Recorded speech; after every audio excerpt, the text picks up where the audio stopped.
Hello, we are going to see plant system. So we are going to see development in plants. Yes, so this is a seed. I think this comes under class 5 or 6. Class 5 plant systems. See, this is the soil and the above region is the air or water. So just there is one dissimilarity that in water the plant grows in the top region with a big leaf supporting that. So this is the plant. So see, this is the seed. Once the seed, so this is the germinating process. So I am placing a seed in a moist soil. So first, if we go deep into the seeds, we find, so the seed contains two things, cotyledon and the plumule and radicle. So plumule, radicle and cotyledon are the main thing in a seed. So once planted, these starts developing. So seed develops and produces roots. So this is the developing root. And this root starts to grow. So this is the place. So let's see. So this is the developing root and the seed. What the seed does means after some times the seed goes deep and then it also produces a secondary root. Now cotyledon. So cotyledon provides the food for the plant because plant can't perform photosynthesis at the time of growth. So at this time cotyledon, that is cotyledon has reserve food material, reserve food material. So this reserve food material provides food to the growing plant. So then the leaf is produced. So the leaf is produced at the node. So this dot represents, or you can notice these in some plants with big leaf, nodes are very big, so you can notice that. So this is the node. And the other leaf is produced at the next successive node. So the gap between these two nodes, that is the gap between two leaf petiole is known as internode. Next, so this is the node and this is the leaf. In this developing plant, there is no fruit, there is no formation of flower, there is no formation of flowers and etc. There is no stipule in developing plant. So shoot apical meristem develops soon for development. So this is rapid growth. This shows rapid growth.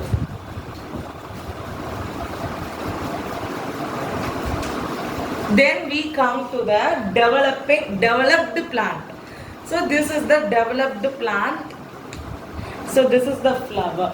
So the shoot apical meristem develops into floral apical meristem. This is the difference. So we will go little deeper for class 5 and 6. These 5, 6 and 9th, 11th we see these. So this is called floral apical meristem. This is a transformation of shoot apical meristem. Okay. So these are the roots. So this is the root. So root is well developed here. First, let's see a quick recap in the soil. So under the soil, first at the development, tap root is formed. What root? Tap root. In Tamil, Ani Ver, tap root is formed. So tap root during development, if tap root is well divides into many roots, this first division is called secondary root. And this secondary root during development again divides into many parts. And this forms fibrous root. fibrous root. So this forms fibrous root, which this helps in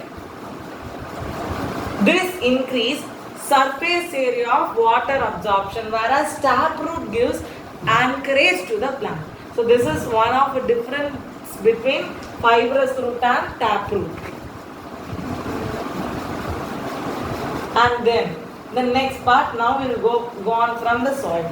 So this is the tertiary roots. If we go deep into these roots, there will be root hairs. That's all. These are the minute things in the roots. So root hairs absorbs carbon dioxide and oxygen, releases oxygen, absorbs CO2, and these absorbs water. So this is the function of root cap. This is present in this primary root, secondary root, tertiary root.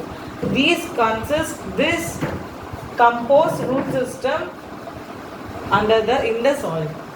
So these roots are below the soil.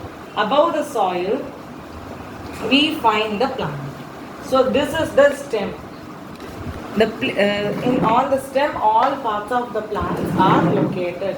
First, we mainly notice the leaf. So again, leaves are same. Leaf is well differentiated into many parts. We will see them at last. So again, here also leaf is present at node, and the space between two nodes is internode. And this is floral apical meristem.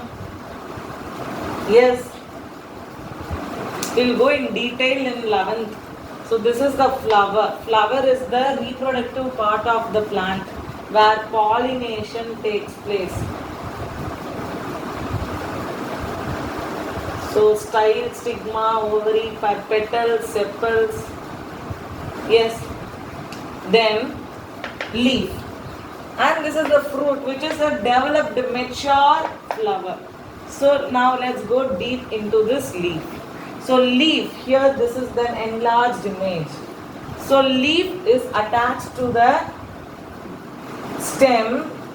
Here stem is also called as leaf base. So leaf base is the stem. So the stem, so leaf arises from node, and these nodes are supported by two appendages. This is called as stipule. So this is called as, these are called as stipule. This is known as stipule. So the stipule is attached to the leaf base, and which supports the leaf by having petiole. Petiole supports the plant during wind. So when wind flows or breeze is formed, these attach the leaf tightly to the stem. So this is the leaf part. The leaf part is mainly known as lamina. So this is the lamina. The lamina part consists three things, which is midrib. So leaf should get nutrients from the roots or water from the roots. So, and leaf should prepare food. It needs sunlight. We all know photosynthesis. Photosynthesis. So for photosynthesis, it needs sunlight. It needs sunlight. For sunlight, we need more surface area to absorb it.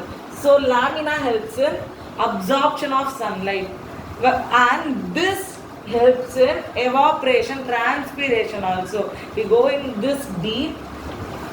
There are many functions and uses of lamina. Why it is open in some plants. This lamina is converted into thorns, which we see in cactus. Okay, we will see that later. So in the leaf lamina we have midrib. So midrib carries the water to the plant, which is used for photosynthesis. Then this midrib is classified, or it divides into many parts, which is called as veins. So this veins again splits into veinlets. So these carries water to the leaf. And this is about the plant system in land, aerial mode. Yes, thanks for watching.